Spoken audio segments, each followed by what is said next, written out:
Newton की biography उठा के पढ़ लेना। न्यूटन एक साधारण आदमी था जो जिसका विज्ञान से दूर दूर तक कोई नाता नहीं था, तो फिर उसको फादर कैसे बोलते हैं? वो एक दिन आपकी तरह मेरी तरह पेड़ के नीचे आराम से सो रहा था और एक एप्पल आके गिर गई। वो बोला साला ये नीचे ही आना था कि तेरे को ऊपर नहीं जा सकती थी।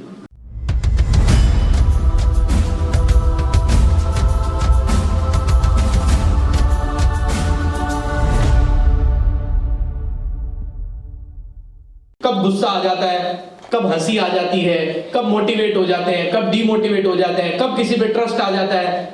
समझ रहे हैं बात को? ये सारी चीजें हम स्टडी करने वाले हैं। डिसीजन हम कैसे लेते हैं, ये सारी बातें आएंगी उसमें। उसके बाद नेक्स्ट इज ट्रेनिंग का नेक्स्ट टॉपिक क्या है? Belief system. देखिए, आप ऑलरेडी एक प्रोग्राम को लेके जी रहे हैं। आप जिस भी बैकग्राउंड से आए हैं और आज आप इस हॉल में बैठ के इस ट्रेनिंग के लिए भी कुछ ना कुछ सोच रहे हैं या नहीं सोच रहे हैं? और एक कमाल की बात बताऊं, हर आदमी इस ट्रेनिंग को लेके अलग सोच रहे हैं। अलग क्यों सोच रहे हैं? अलग इसलिए सोच रहे हैं क्योंकि वो अलग बैकग्राउंड से आए हैं। और आप जिस फैमिली बैकग्राउंड से आए हैं या जिस सोशल बैकग्राउंड से आप आए हैं, आप वैसा ही सोच रहे हैं अभी बैठे बैठे। उससे ज्यादा आपके सोचने की कैपेसिटी नहीं है। आप एक पॉइंट भी ना तो इधर सोच सकते हैं ना एक पॉइंट इधर सोच सकते हैं, क्योंकि आपके सोचने का सिस्टम का जो प्रोग्राम है वो ऑलरेडी बन चुका है। तो आप वैसे ही सोचेंगे।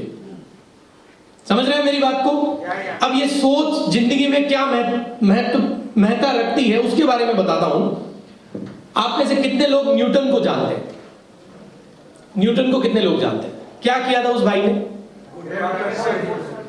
फादर ऑफ ग्रेविटेशन फोर्स किया था। लेकिन न्यूटन की बायोग्राफी उठा के पढ़ लेना। न्यूटन एक साधारण आदमी था जो जिसका विज्ञान से दूर दूर तक कोई नाता नहीं था, तो फिर उसको फादर कैसे बोलते हैं? विज्ञान के सबसे बड़े नियम, ग्रेविटेशन फोर्स, बहुत बड़ा फोर्स, उसका फादर बोलते हैं उसको। कारण क्या है पता है? वो एक दिन आपकी तरह मेरी तरह पेड़ के नीचे आराम से सो रहा था और एक एप्पल आके गिर गई।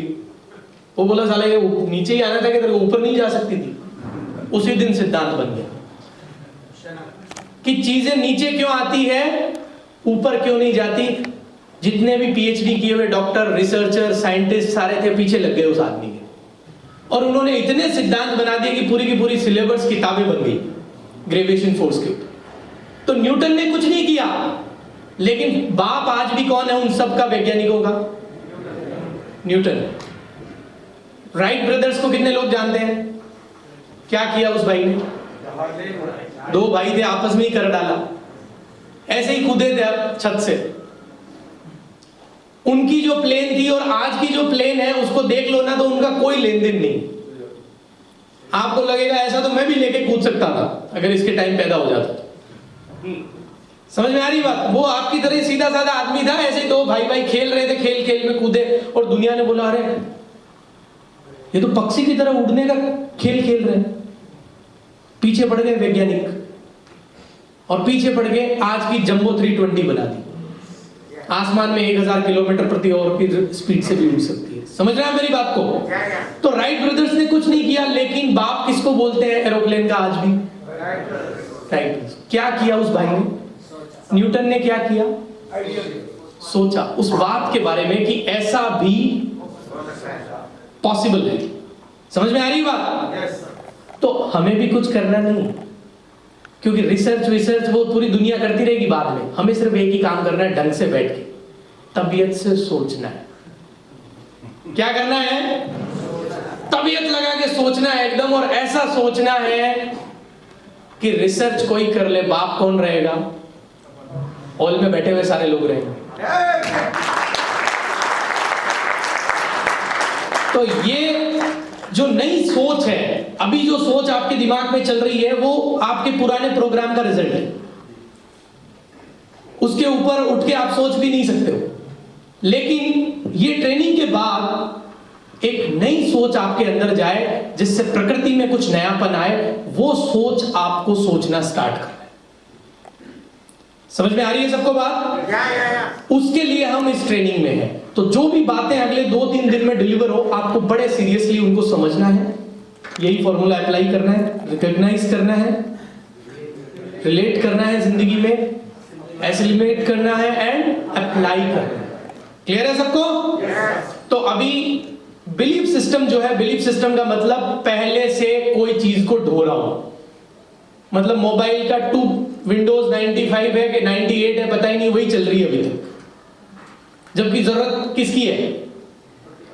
लेटेस्ट की है ना, लेकिन हमारी अपडेट नहीं हो रही, गिरारियां अटक रही है। वो गिरारियां अटके नहीं और आपका प्रोग्राम अपडेट हो जाए, उसकी कोशिश करने के लिए ये ट्रेनिंग रखी गई है। आप लोग चाहते हैं अपने आप को अपडेट करना, दिमाग को अपडेट करना? बस, तो इस ट्रेनिंग में हमें यही काम करना है और कुछ नहीं करना है। पुराना जो हमारा सिस्टम है जिसको ढो रहे हैं, उसको ढोना बंद करो। समझ में आ गई बात? उसको समझो कि ये कौन सा वर्जन है, अपडेट करो और अपडेटेड वर्जन के साथ जिंदगी को जियो। क्लियर है? जरूरत पड़ेगी तो और अपडेट करेंगे समय के साथ। That is a belief system. What next? अभी चैलेंज ये है कि सर मेरा तो बिलीफ सिस्टम बन गया, या मैं तो सोचने की मेरी जो कैपेसिटी है वो फिक्स हो गई, क्या करूं? मैं तो गंदा ही सोचता हूं। उम्र मेरी 55 हो गई लेकिन आज भी कोई दिखती है तो अब 55 में क्या उखाड़ लेगा तू? ये भी सोचने की बात है ना। ये क्या है? Old programming. ये क्या है? तो न्यू प्रोग्रामिंग क्या है? वो न्यू प्रोग्रामिंग के लिए आप यहां बैठे हो। पुरानी वाली को रिवायर करना, क्योंकि हम काट तो नहीं सकते, तार अंदर डल गए, लाइनें बिछ गई, तो हम काटने का काम तो करेंगे नहीं। हम क्या करेंगे? गलत तार जुड़ा हुआ है उसको कहां जोड़ेंगे? सही जगह जोड़ेंगे। बस यही काम अपने को इसमें करना है ट्रेनिंग में। That called rewiring your brain. जैसे ही सही जगह तार जुड़ेगा, करंट आना शुरू हो जाएगा। अभी बंद पड़ा है, चाह रहे बटन दबे लाइट जले। कितने लोग चाह रहे लाइट जल जाए sir? Yes, thank you. Next क्या है? CBT is nothing. CBT means cognitive behavioural theory. CBT का मतलब क्या होता है? Cognitive behavioural theory. और ये बोलती है कि आपकी जिंदगी में नॉलेज है, स्किल है, एटीट्यूड है, लेकिन ये कोई काम के नहीं है, क्योंकि आप में उनको झेलने की एबिलिटी नहीं है। क्या नहीं है? एबिलिटी नहीं है। तो उससे रिजल्ट क्या होते हैं वो समझो आप। एक आदमी के पास नॉलेज बहुत अच्छा है, क्या है? नॉलेज अच्छा है, लेकिन एटीट्यूड खराब है। मुझे बताओ वो काम कर पाएगा क्या? एक आदमी का स्किल बहुत जबरदस्त है, स्किल क्या है? बहुत जबरदस्त, लेकिन नॉलेज नहीं है, तो बिना डिग्री का डॉक्टर, तो लोग झोला छाप बोल देंगे। समझ रहे हैं आप मेरी बात को? ज्ञान है उसमें, तो ये क्या हुआ? उसके अंदर क्या है? नॉलेज है, स्किल है, लेकिन नॉलेज नहीं है। तो इनको बैलेंस करने के लिए जिंदगी में एक विज्ञान की उत्पत्ति हुई, उसको बोलते हैं सीबीटी। क्या बोलते हैं? CBT, cognitive behavioural theory. हम उसके बारे में अध्ययन करेंगे और जानेंगे कि ये कैसे काम करती है और हमें क्या करना चाहिए अपने नॉलेज, एटीट्यूड और स्किल सेट के साथ, और तीनों का भरपूर फायदा कैसे लेना है वो प्लान भी हम करेंगे। What next? हाँ, ये बहुत जबरदस्त बात है। सिचुएशन एनालिसिस का मतलब होता है कि जिंदगी में सिचुएशन आती रहती है, घटना होती रहती है। कितने लोग ऐसे हैं जो बटन दबा के अपनी जिंदगी को रोक सकते हैं? Anybody can stop? Nobody can stop their life. आप एक बार मैदान में कूद गए, अब खेल शुरू। You cannot stop, you cannot pose. Even pose भी नहीं कर सकते। पोज नामक बटन नहीं है जिंदगी में, वो चलती रहेगी। लेकिन यहां पे सबसे बड़ी बात क्या है? इवेंट चलते रहेंगे, लेकिन आउटकम जो है वो रिस्पॉन्स पे डिपेंड करता है। किस पे डिपेंड करता है? रिस्पॉन्स पे। और हम क्या करते हैं? रिस्पॉन्स गलत कर देते हैं। घटना तो घटेगी और परिणाम जो आने हैं आएंगे, लेकिन हमारे हाथ में भी परमात्मा ने एक ताकत दी है। क्या? कि बेटा जब जब घटना घटे उसमें कैसे रिएक्ट करना है वो तेरे हाथ में।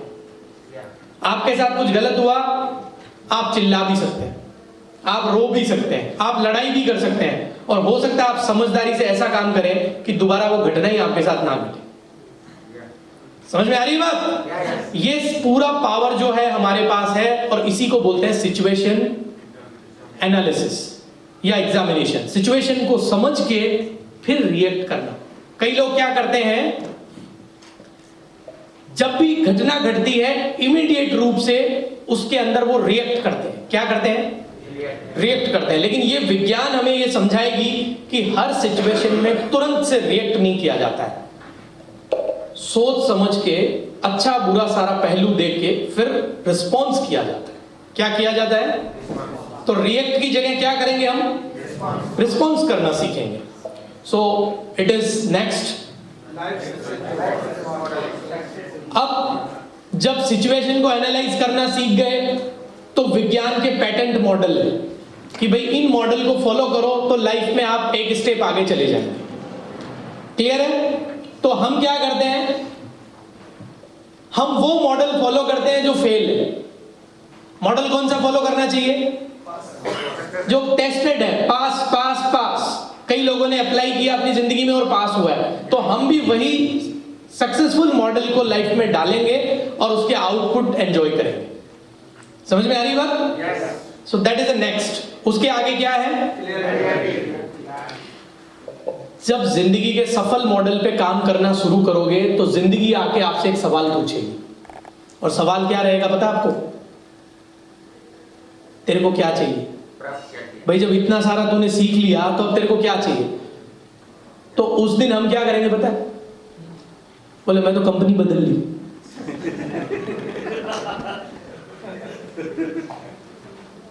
मतलब जीवन में जो मिलना था वो जिस दिन ऊपर वाला देने का मूड किया वो आया, आप गायब। तो पूरी चीज जीरो हो गई। फिर से शुरू करो अपनी यात्रा को जीरो से। आप 75 नंबर चाहिए थे डिस्ट्रिक्शन के लिए, 73 74 पे बैठे थे। एक दो नंबर ही और लाने थे, हो सकता है इसके बाद आ जाते, लेकिन फिर से जीरो से यात्रा शुरू करनी पड़ती है, क्योंकि क्लैरिटी नहीं है लाइफ में। चाहिए क्या, क्यों कर रहा हूं, यहां क्यों आया हूं, अभी भी लोगों को पता नहीं है। ट्रेनिंग में क्यों हूं मैं? बोले यार वो बोला कि वहां पे बहुत बढ़िया तगड़ा रिसोर्ट है, मजा आएगा, तो गाड़ी में चक लिया मतलब उसके पीछे। 6 लोग थे, मैं भी जबरदस्ती बैठ गया, 7 हो गए। और आईडी तो मेरे बुआ जी वाली थी, यहाँ आके बता दिया मैं तो उनकी जगह बैठ रहा हूं। हाँ, ये सब स्टाइलें जो है एज ए कोच मैं आपको बता दूं कि कोई स्टाइल नहीं चलती। न्यूरो साइंस की पढ़ाई करने के बाद सब पता चल जाता है क्या क्या। सिर्फ इतना ही रहता है कि भाई आप सामने वाले को सुनना बहुत जरूरी होता है, इसलिए सुन लेते हैं और रिस्पॉन्स नहीं करते, क्योंकि इमेज बनती है उससे, और इमेज को बोलते हैं एक बार रुक भैया मैं बोलूं वो बना। तो फर्स्ट थिंग इज क्लैरिटी, और क्लैरिटी के बाद सेकंड चीज क्या चाहिए जिंदगी में? जब क्लैरिटी आ जाएगी तो आपका अवतार क्यों हुआ उसके बारे में सवाल खड़ा करेगी दुनिया। और आपका अवतार हुआ है 100 से ज्यादा इस जीवन में कंपनी करना। सेंचुरी मारने के लिए तो पैदा हुए हो, रिश्ते खराब करने के लिए तो पैदा हुए हो। कई लोग बोल रहे हैं यस सर, क्योंकि वो ऑलरेडी सेंचुरी क्रॉस कर चुके हैं।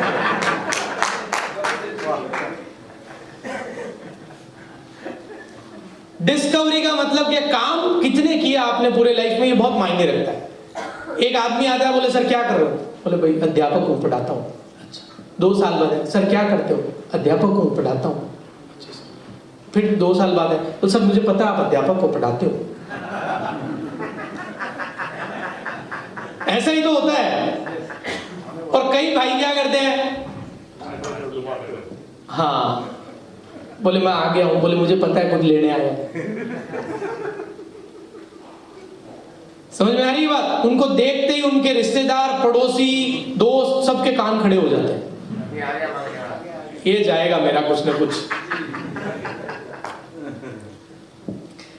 तो भाई आपको देख के लोगों के कान खड़े नहीं हो, आपकी वो ट्रस्टेड इमेज उनके दिमाग में रहे कि यार ही इज अ पर्सन, और आप तो इस कार्य को कर रहे हैं, उम्दा कार्य को कर रहे हैं, और इनके लिए सैल्यूट बनता है। ऐसा दुनिया आपके लिए करे तब काम करने का मौका है। हम लोग जानेंगे कि डिस्कवरी क्या करनी है जिंदगी में, हमें क्या आविष्कार करने के लिए ऊपर वाले ने यहां भेजा है और हम कर क्या रहे हैं। हो सकता है उसने आपको कोई बड़ा आविष्कार करने के लिए भेजा है और आप 300 रुपए की ज्वाइनिंग लगा रहे हैं, 700 की लगा रहे हैं। समझ में आ रही है ना सबको बात? बड़ा काम करने के लिए आपको भेजा, आप छोटा कर रहे हैं, तो वो डिस्कवरी क्या करने के लिए आपको भेजा वो पकड़ना है, क्लैरिटी आती। और फिर तीसरा काम क्या लिखा है?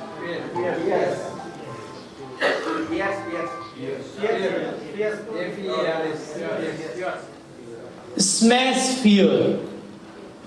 अब एक रोड़ा आएगा, बोले डिस्कवरी ऐसे ही कर लोगे तो हमारे को कौन पूछेगा। राक्षस आएंगे रास्ते में, और सबसे बड़ा राक्षस आपके दिमाग में बैठा है डर। वो आपको कुछ करने ही नहीं देता है, कोई भी काम करते हैं वो डराता रहता है, ये हो जाएगा, वो चला गया तो क्या होगा। समझ में आ रही बात आपको? और उस डर की वजह से कई बार आप सही काम को भी समझ नहीं पाते हैं और समय निकल जाता है। तो उस डर को कैसे ओवरकम करना है, स्मैश फियर को कैसे काटना है, वो हम समझेंगे। What next? जब डर को भी डरा देंगे, उसके बाद जीवन में आता है कि भैया लक्ष्य तो सेट कर अपना।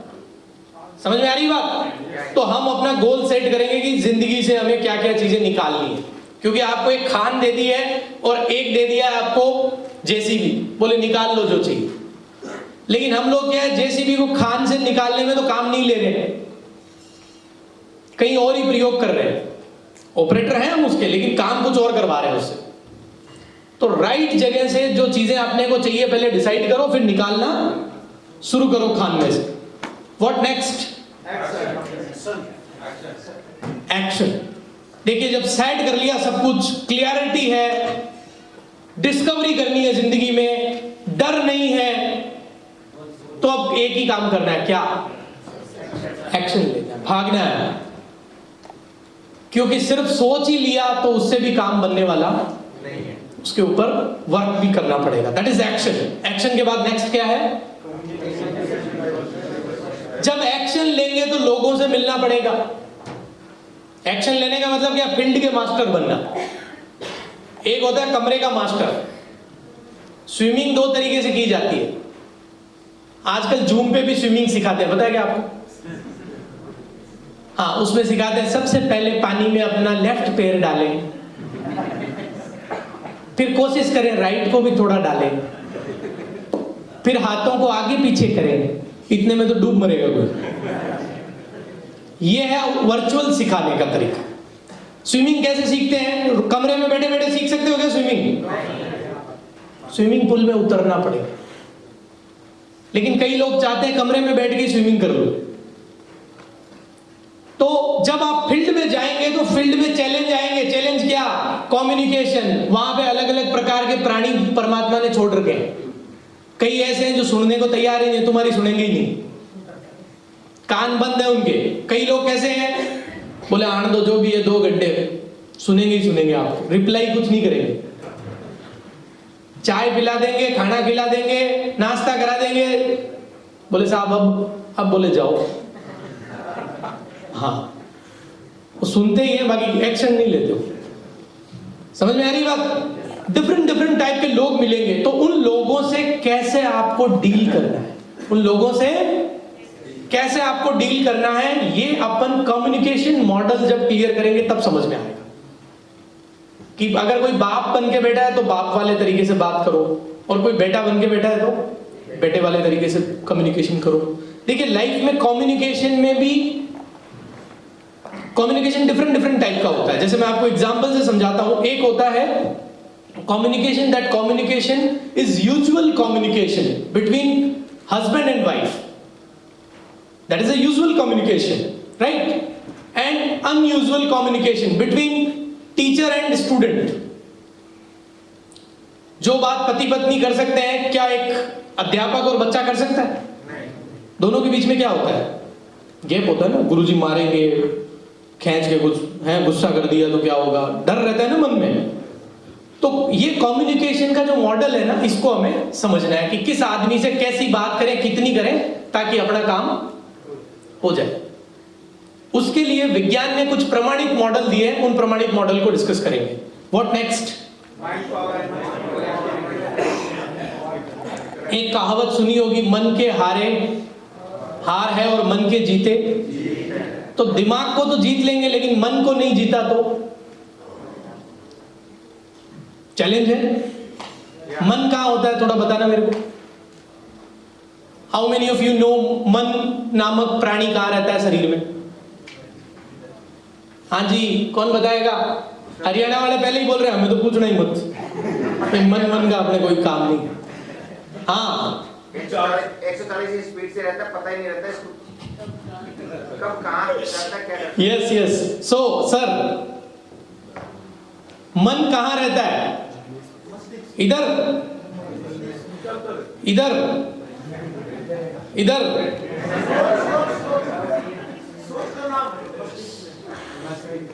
मन मीन्स ऐसी फैक्ट्री जो रहती है दिमाग में। कहां रहती है? दिमाग। और उस फैक्ट्री का काम है थॉट को जनरेट करना।